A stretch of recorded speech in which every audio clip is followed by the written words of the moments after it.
Hello, everybody. This is Megan, And this is Alana. and welcome to Tea Time Crimes.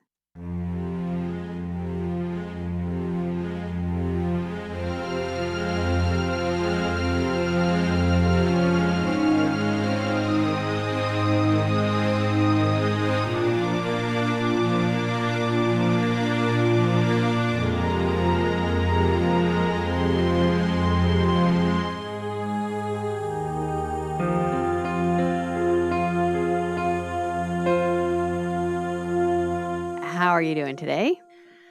I'm quite well. It's a little warm here. How about yourself? You outside in overalls foraging for things you can buy at the grocery store? Not this weekend. I actually went to a pool, which is probably a better move. Yeah, I got a picture of that. You at the pool, and that cap was awesome. Oh, yeah. I had to take a picture because you're never uglier in a cap and a sports swimsuit. Like the ways my thighs just explode out of that.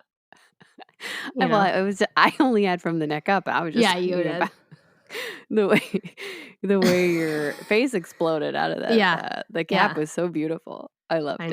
I know. There's something about that. Like if you go to the hairdresser too, that's the worst, most You're like, terrible. Why didn't anybody tell me how ugly I am? Like you feel why is it so bad? It's awful. As soon as they pull your hair back, you're just sitting there in shock. Like I can't even go out in public anymore. What happened? Clearly my face is hidden by my hair and I need to can you just bring bank all the way down to my chin because I can't look at this anymore. Yeah, I was like, I'm gonna have to change the style up. Yeah, it's kind of a shower. The bathing cap is kind of like that. Yeah, it's like being at the hairdresser. Absolutely. Anyway, do we have a possum update? Possums are released. Wait, did I already know that? Was that last week? I think so. Okay, but no new ones. No new critters. Tezzy learned what a wasp is. Ooh, did he get stung? Yeah, he swatted it up on something he's not supposed to be on, like really tall. And then I saw a wasp, and then I saw him licking his paw. So I checked it out, and then it looked like a little swollen, and I hung out with him for like an hour, and he was fine. Just make sure he didn't have a reaction. But it didn't seem like he was in pain. He didn't cry or anything. When those wasps, they hurt. He's bridge kitty though. He was found. He was probably thrown out of a car on a bridge. So dangling I think he's on probably been through the worst of it. Yeah, you're right. That's a good point. Yeah, so he's fine. I did tell you there was some TTC math out in the wild, and I was cracking up. So Brad went to go get a prescription for little man, and he had to give his date of birth, right? So the pharmacist says, "What's your son's date of birth?" And Brad gives him the date of birth, like in numbers. So 2/25/17, right? Yeah. And the lady can't find anything under that birth date. Are you sure that's right? And Brad said, I'm sitting there thinking, gosh, do I not know the birthday? And he says it again, and she's sitting there and she goes, okay, so February 25th, 1917.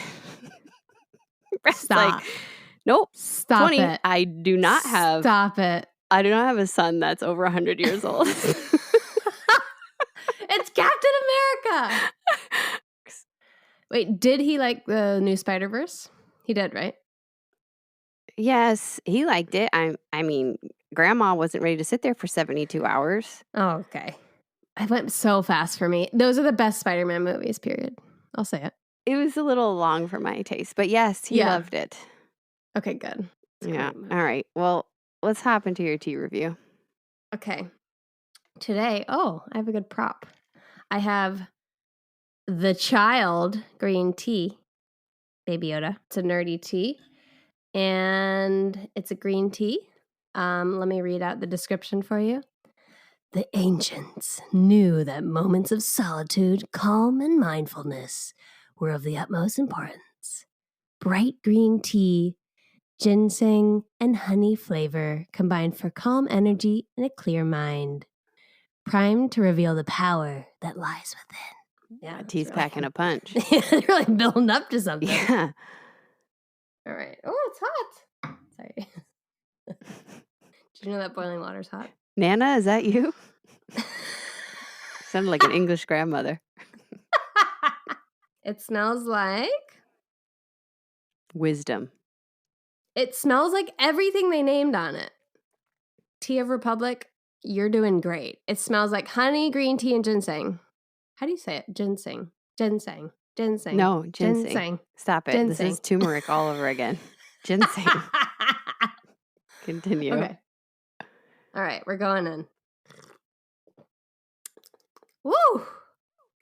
They go hard on the ginseng. Stop it. Okay, everybody relax. That was a hard swallow. Okay, there's the honey. Okay, so I'm imagining like a light spread of Manuka honey specifically on the tongue. Like you could spread it with a knife. It's a nice thin layer, but the ginseng is what you get first. So that's going to be the strongest flavor, which is really unusual, I think. I can't call to memory what ginseng might taste like. It's like it's a cross between like earthiness and ginger almost. That's the best way I can describe it. Okay. It's like slightly medicinal, but it still has like some nice curved edges. Perfect. Yeah.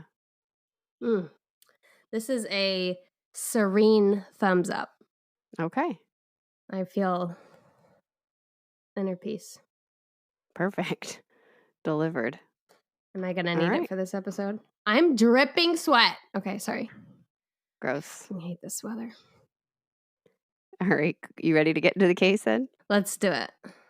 Okay, cool. So you know how we've been talking about, you've been doing a lot of firsts and lasts lately. Uh-huh. Well, I wanted to look into my home state, so I looked up some history about my state of Vermont. And today we're going to talk about Mary Mabel Rogers. I really wish her last name was started with M. Don't worry, there's so many M's in this. On December 8th, 1905, at 1:27 p.m., Mary Mabel Rogers became the last woman executed in the state of Vermont. Here we go. Before her death, she gathered support from thousands of people protesting her sentence. Wow. Not on the basis of innocence, but on moral objections, questions of mental stability, and the fact that she was a woman. You know what? I object to that, but continue. Yeah. We should be killed too. Beautiful. Mary Mabel Bennett was born on March 9th, 1883 to Charles and Josephine Bennett in Hoosick Falls, New York. Now, Charles was a farmer and a raging alcoholic. Oh. He was abusive, unreliable, the whole shebang, which meant Josephine often had to find work just to feed, herself and her soon-to-be child. So Charles makes threats to Josephine while she's pregnant that he's going to kill her and the baby. And then once Mary's born, he actually attempts to kill her by smothering her. Oh my God, it's a baby. I know. After the first attempt of killing Mary, Charles leaves town. Bye. So Josephine is a single parent in the late 1800s, which can't be easy. I cannot imagine. I can't. It's not easy today. Yeah, it's hard enough today, and she can barely find any work. So she's doing her best. And you're probably like disgraced and shit like that. Like people today don't have to deal with as much. Right. And so she has some family nearby that she leans on. She does odd jobs when she can. Eventually, Charles returns. A few months later and says that he's a changed man. We'll see about that. And she lets him into their lives again. The next report I have about Charles is that he steals a horse in order to hunt down the state's attorney, Edward Bates, and shoot him in the face. Apparently, Charles has been charged with some crimes, and he wanted. That's not how you deal with that. Yeah, this is getting resolved. It's very cowboy. Perfectly. Luckily, the state's attorney actually survives. He gets hit in the chin, and he ends up surviving. Got a strong chin. But now, Mary and Josephine and Charles are on the run. Way to go, fucking Charles. Charles continues to attempt to kill Mary. Get it together. And he almost succeeds. One particular time, she is very close to death due to poisoning. And that time, Josephine takes Mary and heads back to Hoosick Falls and just tells everybody Charles is dead. Good. Good on you, girl. So Josephine remarries, and she marries another farmer named John Callahan, and they ended up having several more children together. So Mary, when she's growing up, she's not described as violent. She doesn't have any, at least, incidences that were reported or made their way through the history. Jolly Jane tendencies. She is struggling academically and socially. So academically, I don't think school was really her thing. Okay. I don't know in what capacity, but just wasn't really for her. And then socially, she was teased and bullied. And they say the reason she was teased is because she liked to wear lots of ribbons. And I can't. Isn't that a thing? This is such an 1800s burn. I can't wrap my head around it. I don't know. That's amazing. Why anyone would care about that. And I mean, was she like covered in ribbons from head to toe? Are they just, are ribbons a sign of something, like really pushing the envelope? I don't understand. Anyway, she wore lots of ribbons and people were mean to her. I find this weird. Bizarre. Was her stepdad nice to her? I think so. But at 14, Mary leaves school and gets work as a domestic servant. So she's not at home anyway. Okay. And then she finds work. She finds work at a hotel, and she becomes married herself to a farmer named Marcus Rogers. Mary is reported to be about 15 or 16 at the time of this wedding. No. And Marcus is 12 years her senior. No, you're fucking disgusting. I mean, it's kind of 16 is the appropriate age to be married in those days. You're putting it too much into present day. Can you imagine? I'm doing TTC math. 28-year-old marrying a 16-year-old? I mean, today, no. But first of all, you have to deal with a child. Anyways. Well, in Mary's case, she's probably lucky that Marcus is in his 20s. And a kind man. I mean, this could have gone, sometimes you're getting somebody on their second or third marriage and they're, oof. Anyway. After the wedding, the couple moved to Shaftesbury, Vermont, which today has a population of about 3,000 people. Wow. So tiny. It is it's tiny. It's a farming community. And they have an arrangement which was common in those days. Marcus doesn't have his own farm, but he works on somebody else's farm and then they live at the farm, while they're taking care of it. Okay, got it. So in 1901, the couple have their only child, Helen Alice. Cute. That's Sadly, a nice name. No. Helen Alice dies as a baby, but not from illness like you might expect at this time. She dies from a skull fracture. Did Charles come back? Mary was alone with the child, and she ran out of the house screaming. Now, Mary claims that the child had taken a fall, but very few people believed her version of events and thought that Mary had hurt the child. No, bad. Yeah. So, distraught, obviously, by the death of his daughter and struggling to make ends meet, Marcus eventually will end up going back to Hoosick Falls, New York, because his brother has his own farm there and he can live on the farm and work with his brother and make money and save up money. He still has doctor bills from his daughter and her injury. Because healthcare wasn't good back then either. This is only about 15 miles. His brother's farm was only about 15 miles from where they're currently staying in Shaftesbury, but Mary refuses to go with Marcus. And instead, she moves to Bennington, Vermont. By herself? Yeah, which at the time had a population of about 8,000. So that must have been hopping. Booming. Yeah. Now, the Bennington Banner, which was a newspaper at the time, blames the separation later on Mary being unfaithful, rather than Marcus having to move out of necessity. I think it was probably a combination. Yeah. So Mary refuses to go to New York. Once in Bennington, Mary finds work again as a domestic servant at, a boarding house hotel called the Putnam House. And Marcus, during this whole time, still very much wants Mary to come live with him. He wants to start over or reconcile, or if she's cheated on him, he forgives her, or he doesn't know about it. And he clearly must not believe that she hurt their daughter, or I have a hard time thinking he'd want her back. Any chance he gets, he shows up to visit Mary. And I know it's only 15 miles, but this is horse and buggy 15 miles. Yeah. Right? So it takes a minute. It's not like he just hops on the interstate and shoots over. So he'll come visit her any chance he gets, and she will introduce him around town as her brother. What? And he is just 100% devoted to her, completely in love with her, and he just lets this go. Boy. He's also giving her money and seems to be paying for most of her bills because she doesn't stay employed the whole time. Yes, ma'am, you have a question. Do you think I just put this together? This is Mr. Rogers' ancestor. No. I don't think that. But I will say one of the couple's great nephew actually wrote an audiobook on this. And he released it. I'll put it in the source notes. He released it on YouTube. Wow. So I don't think they're related to Mr. Rogers, but their great nephew appeared on the show Deadly Woman to talk about this case and has done their own research on the case. All right. Yeah. So Marcus is handing over his money and visiting every chance he gets. And every time Mary just pushes him away, she refuses to go back to New York. And it's even rumored that on one visit, she handed him a real TTC death trap and a cup of poison tea, and he became violently ill, but he survived. Oh, need some Gatorade. Now, when Marcus is gone, Mary is not trying to hide the fact that she's with several gentlemen around town. Oops. She's hoping to marry one man in particular named Morris Knapp.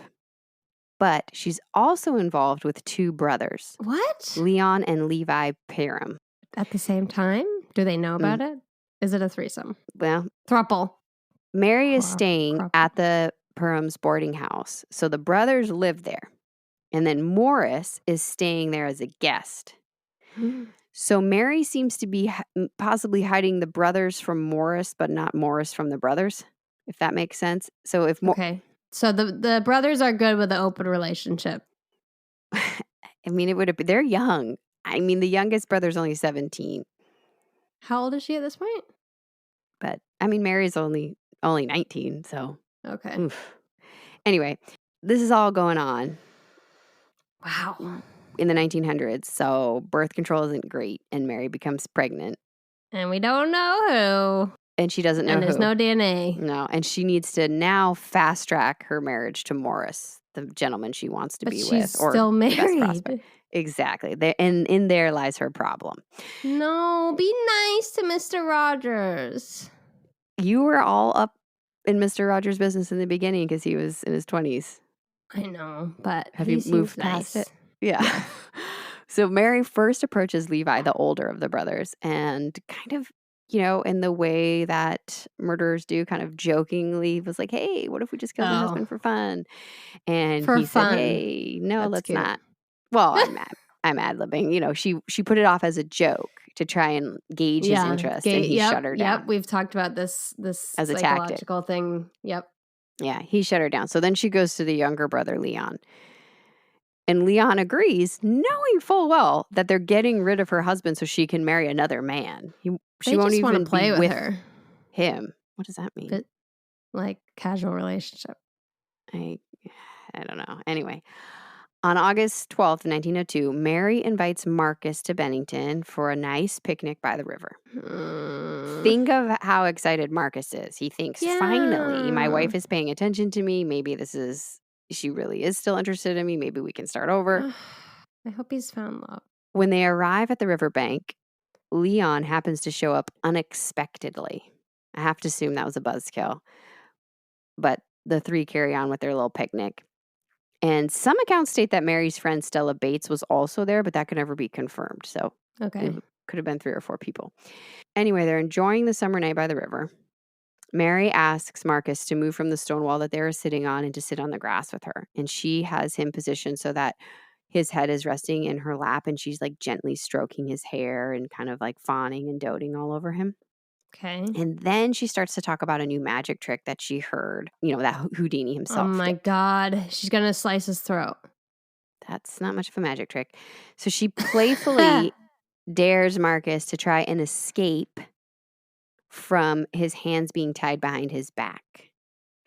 And so his hands are tied behind his back, and before he can even attempt to break free, Mary kick him in the river. She pulls out chloroform and she holds it over his mouth while Leon holds his body. And then once Marcus is unconscious, the two untie him and then they throw him into the river, but not before Mary grabs the life insurance policy out of his pocket. Unreal. Why is he carrying around life insurance?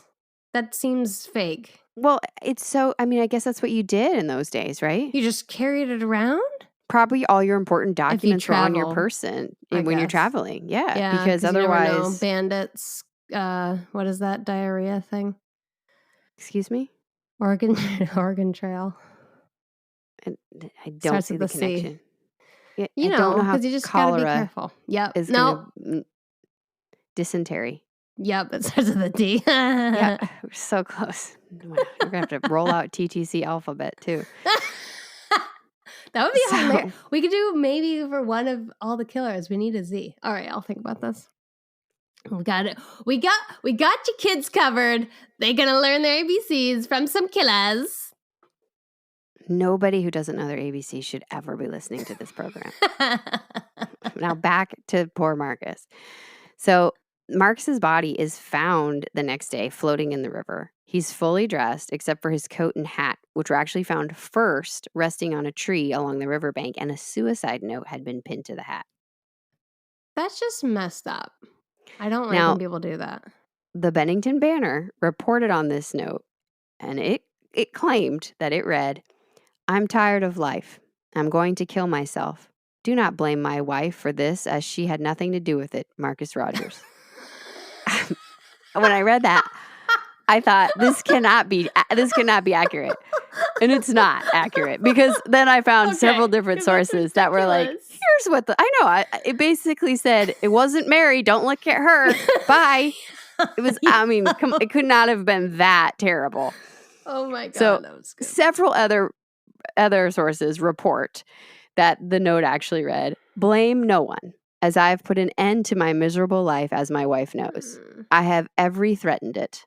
Everyone know I have not anything or nobody to live for. No one can blame me, and so blame no one is my last request. Marcus Rogers.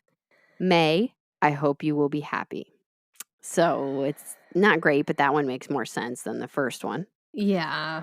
After Marcus is found, his body is then brought to the Parham boarding house, because the law dictates that Mary is supposed to take care of the body of her husband, which she's not thrilled about.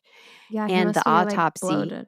is done in the living room, which the Parhams aren't thrilled about. Now, from the autopsy, the coroner discovers that Marcus's wrists had been bound, his lungs held no water, and he had a skull fracture. They rule that the official cause of death was from asphyxiation. Yep. So the police interview Mary, who puts on a show of sobbing and crying and her poor husband, and really trying to push the narrative that he was suicidal since the day that they'd separated, and that he'd been begging her to come back, but she just hadn't come back because she was apparently, quote, having too much fun. Oh, boy. So all this is happening really quickly, and Mary is very quick to try and collect from that life insurance policy, which is reported to be about $500. Now, the same newspaper who reported that bogus suicide note also said that Mary actually tried to collect on the life insurance policy before Marcus was even dead. What? And said that she'd had a premonition, and I guess Premonition. instead of saving her husband, she decided to collect on the life insurance, was the logic.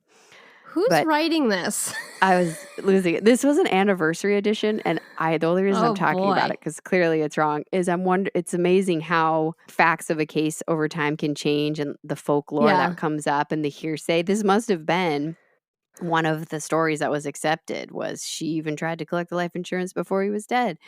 But what really happened is she went in very quickly after he was found and was really pushing. Got it.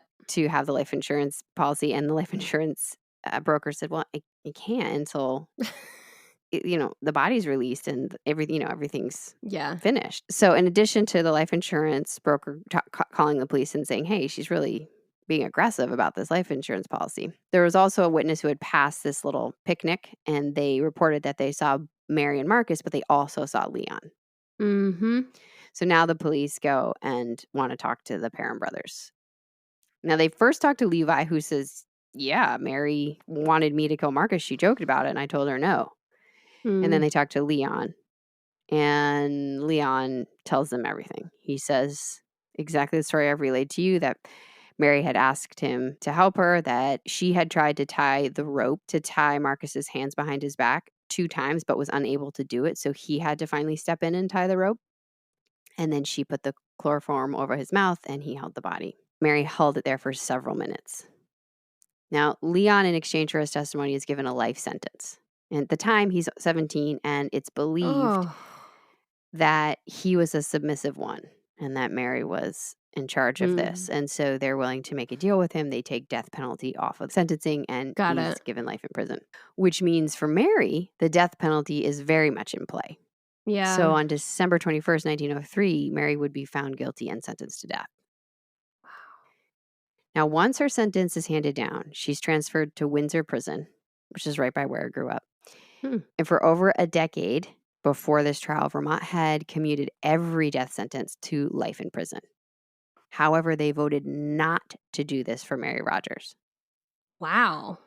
This means that Mary would also become the first woman in the 20th century to receive the death penalty in Vermont. Wow. First and last.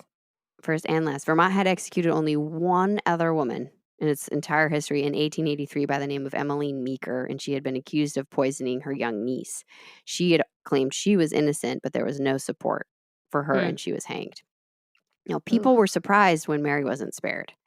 And so this is where support starts gathering. It becomes this, it turns into quite a debate. Many people come forward to speak of the terrible childhood Mary experienced, which we all know to be true. I mean, her father sounds terrible. And they believe that Mary also suffered from some sort of mental illness. And they were trying to show the strong genetic component for it based off her father. She also had an uncle who was admitted to an insane asylum. And also they brought in questions about her mother's mental health. So Mary's legal team files several appeals for a retrial, which delays setting a date for the execution. Now, in May of 1905, part of the appeal included the updated confession of Leon. Oh. He's now saying that he lied to, quote, save his own neck. But it's unclear how he lied. This is 2 years later, right? Okay. So the lawyers are taking into account that Leon's now claiming he had potentially more to do with it than he had initially let on. And they're also arguing temporary insanity for Mary, making the argument that because the crime wasn't planned well, that she was not in her right mind, that she didn't take the steps somebody would imagine a criminal would take in order to hide what she was doing, like the suicide note. Hold on, the people suicide are dumb. We've learned this. Yeah, I know. The suicide note was not even tried to look like Marcus's handwriting. They did this in a pretty open public place.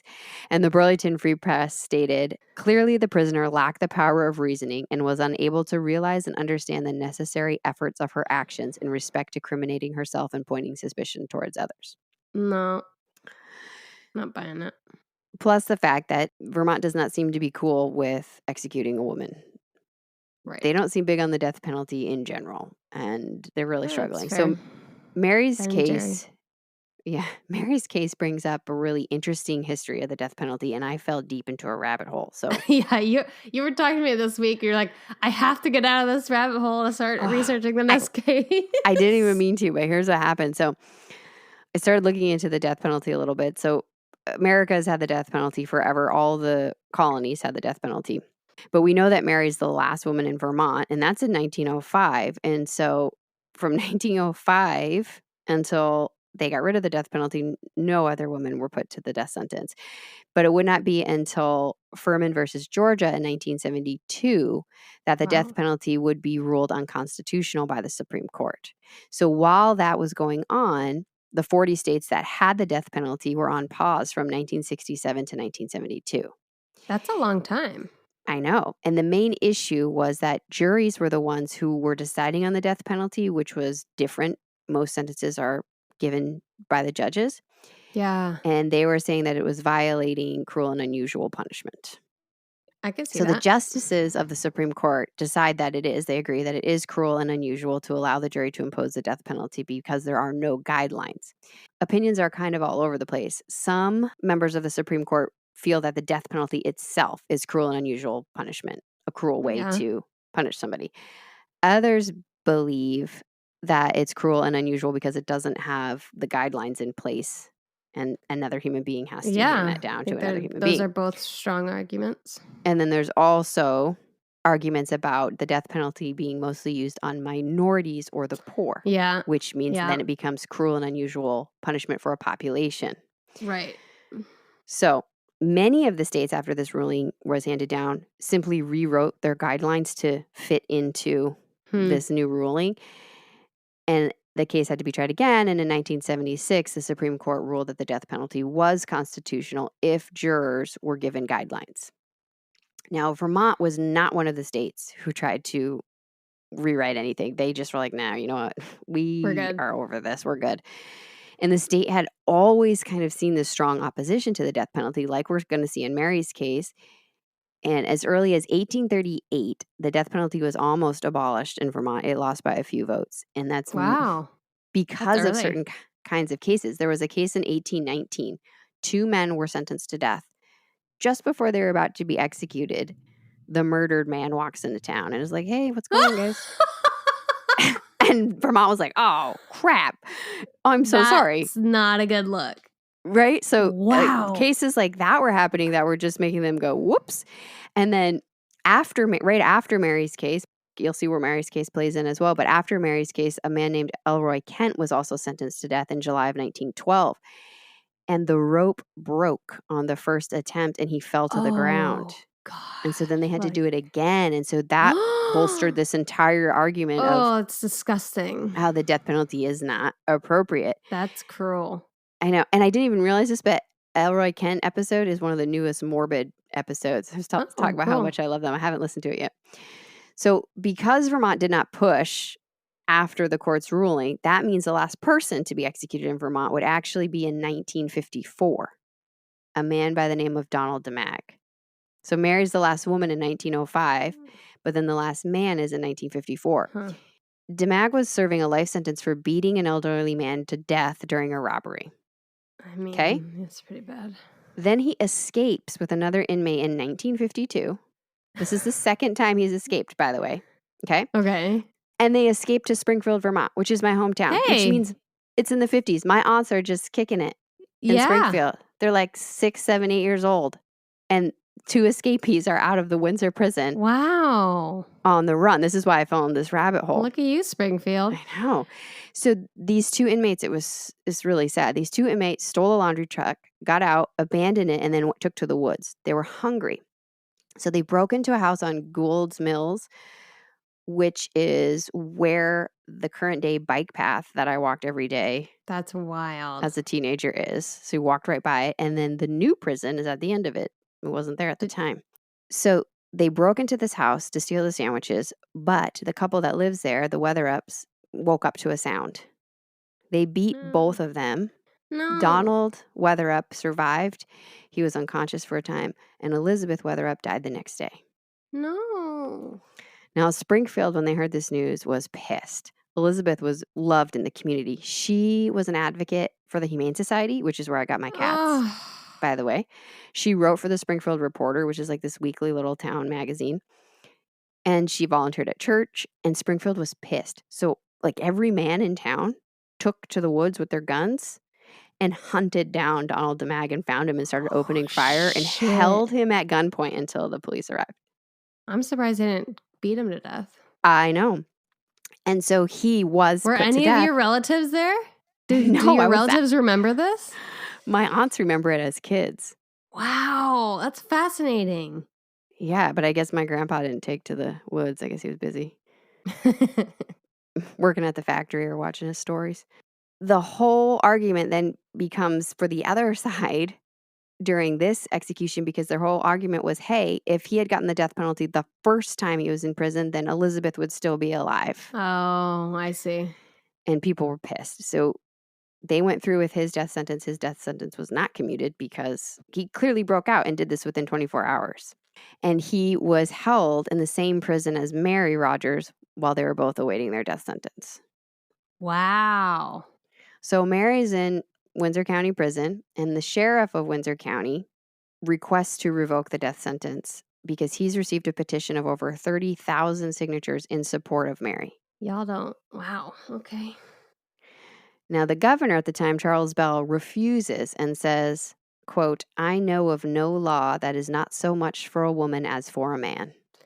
I mean, we talked about this before. I Equality, know. you need both sides of it. I know. That's what I can see his argument. Yeah. And another man by the name of Lloyd Clark happened to be the brother of a war hero in Vermont. And he also was protesting to the governor, saying in part, "Should this poor, weak woman meet her doom on Friday in the state where my brother has been so greatly honored, please face his portrait to the wall." Wow. Yeah. That's deep. I mean, I don't know where I get what the governor is saying, but I think there is an argument to be made that she's not mentally stable and she has suffered a lot. But I think at that time, if she were a man, I don't know. I don't know if they would Right. have been as up in arms about it. Yeah. It's tough. I mean, I'm generally against the death penalty, but I don't like the basis of their argument, the female thing. While this is going on, right? People Oh, are boy. like fighting for her life.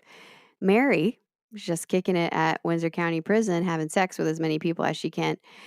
The What? Barry Daily Times uses phrases in their article of shocking instances of immorality, reprehensible state of affairs. Apparently, somehow a key was made and like another male prisoner was breaking into Mary's cell and they were together.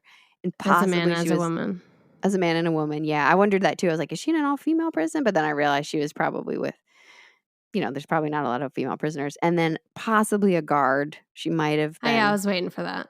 hooking up with a prison guard too.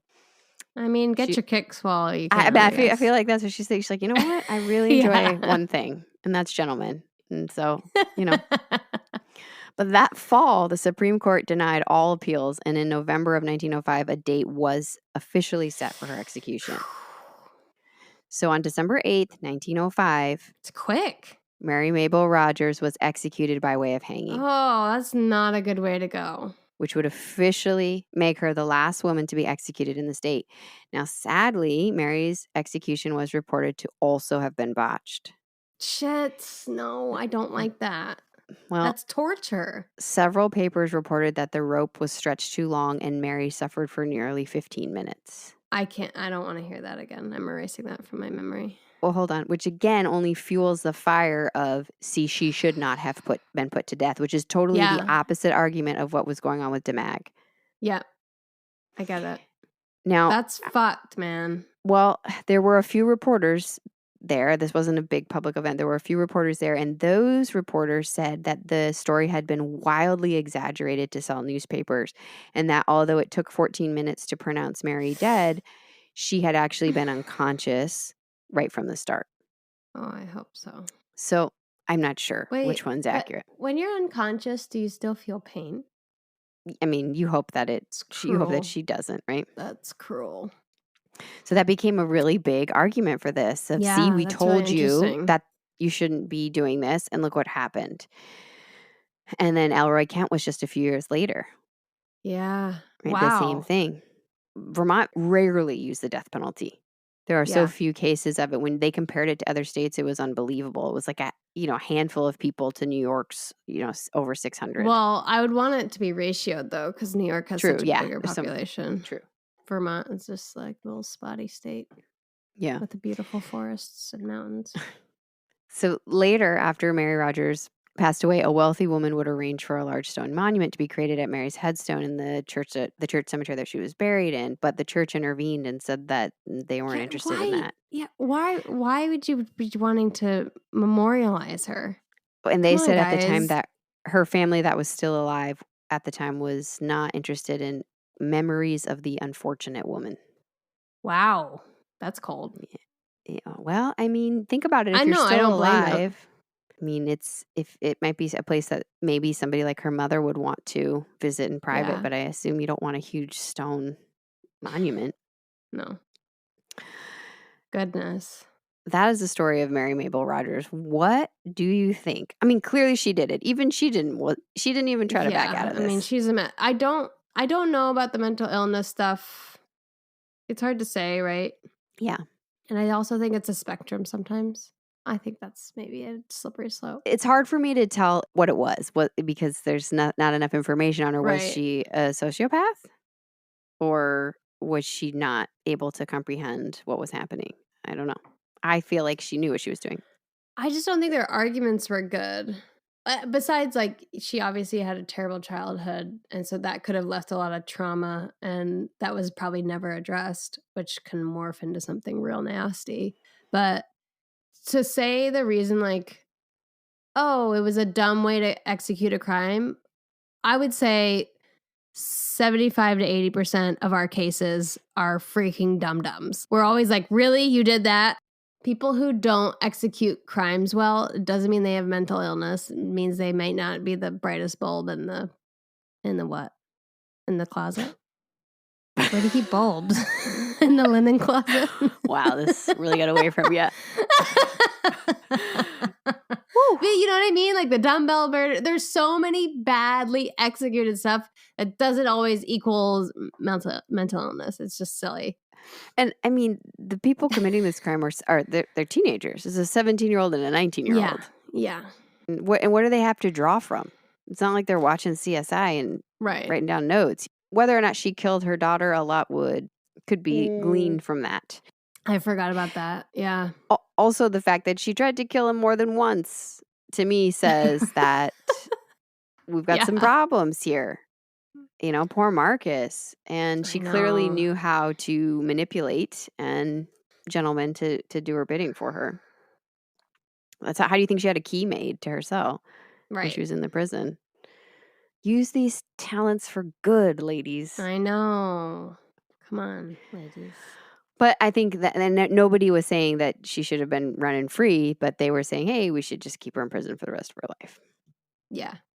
That was all. Which probably is bad back then. Like, it's not good now, but at least I think now you can read books and work on a garden sometimes. Yeah, I'm not sure what the Windsor County prison work system was like back in the early 1900s. Not great. It really just comes down to people trying to figure out whether or not something like the death penalty should be kept around, and using the people as examples for their argument when they fit, just like Donald DeMag, just like Mary Rogers. Yeah, but Vermont's a no-go on it currently. Yeah. Not interested. And 27 states, I think, is the latest count. Geez, still the majority. Usually it takes so long for the execution to happen. Like, people wait on death row forever nowadays. They happen so much quicker in these historical cases. Yeah. I mean, they really turn around and do it fast. I don't know why Leon tried to recant. I wonder if maybe he just felt bad that she might die. He's like, I'm going to be in prison forever. Like, what the heck? Well, no, but then he could have gotten hung. He was actually released later and just lived his life quietly. I think he just caught up in some crazy stuff, but who knows? And there's also the question of that other friend, that Mary's other friend, Stella, who was kind of in and out for a minute, and then they decided they didn't have enough. Yeah. I mean, there's a lot of stuff going on, but she definitely was involved in a murder, and she definitely did not want to be married to her husband. I kept trying to find out what happened to the baby, because remember, she did this all because she was pregnant. Oh, yeah. I was not able to find if she gave birth in the prison or not. I don't know. It must have not happened. I feel like that could have been. It was so wild to go down the rabbit hole of all of that happening in my hometown while my family was growing up there. Seriously, that's wild. And I knew all the spots they were referencing. You know, I knew where the house was, and that's crazy. It was so sad. Jeez. Poor everybody in this. Right. Do you have any last words for us? Yeah. One, if someone doesn't love you back and is not treating you well, separate from them. Like, Marcus Rogers could have been the ancestor of Mr. Rogers if he had gone another path, maybe. I don't know how that works. But he could have had his life, literally, and also, you know, explored a different path where you heal from like a lost love or whatever.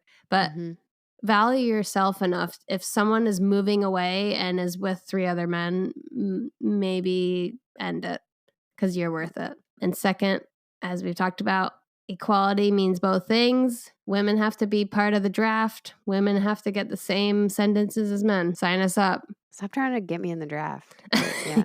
You'd be a great medic. Well, I'm too old now. I've aged out. What's the age? They can't be rooting around for middle-aged women. I think we're good. I mean, if so, I guess you know where to find me. Please don't. I mean, you get in there. Leave me alone. I'll get in there. Those were good last words. But anything else? Thank you. No, but I know who should listen. Oh, all right. Who should listen? You're definitely gonna say Ben and Jerry. Vermonters, including Ben and Jerry. Vermonter. New Yorkers, because it's right by there. That was Boston.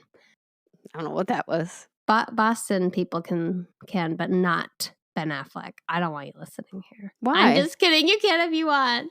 Yeah, Vermonters, New Yorkers. Let's see. People who are working on their self-esteem. And then we'll throw in people who like trees. Trees? Yes. Okay, irrelevant. Vermont has trees, lots of them. I mean, I feel like everywhere has trees.